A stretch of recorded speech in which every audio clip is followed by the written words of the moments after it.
మేతి చమాన్, లసూన్ మేతి ఇట్లా ఎన్ని వెరైటీస్ మెంతికూరతో చేసుకున్నా కూడా విలేజ్ స్టైల్లో చేసే టమాటో మెంతికూర అనేది నెక్స్ట్ లెవెల్ టేస్ట్ అయితే ఉంటుంది.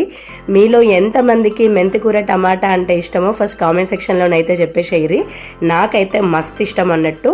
ఎక్కువ ఎల్లిపాయలు వేసేసుకొని అవి మంచిగా ఎర్రగా వేగిన తర్వాత చిన్న చిన్న ముక్కల్లాగా కట్ చేసి పెట్టుకున్న టమాటోలు వేసేసుకొని కొంచెం ఉప్పు కారం వేసేసి ఆ టమాటో అంతా గుజ్జు గుజ్జు అయ్యేంత వరకు ఉడికించుకొని ఫ్రెష్గా కట్ చేసి పెట్టుకున్న మెంతికూరను అట్లా వేసేసుకొని ఆ మెంతికూర ఫ్లేవర్ నిదానంగా మీడియం ఫ్లేమ్లో పెట్టుకొని మూత పెట్టి ఉడికించుకొని లాస్ట్లో కొంచెం వేయించిన జీలకర్ర పొడి వేసేసుకొని మళ్ళొక్క 5 నిమిషాలు పెట్టుకొని పైనుంచి కొన్ని పచ్చెల్లిపాయలు కొంచెం కొత్తిమీర వేసేసుకొని అన్నంలో పెట్టుకొని తింటుంటే ఉంటుంది మామూలుగా ఉండదన్నమాట.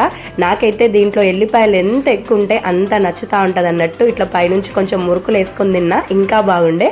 సో డెఫినెట్గా మీరు కూడా నా స్టైల్లో ట్రై చేయండి.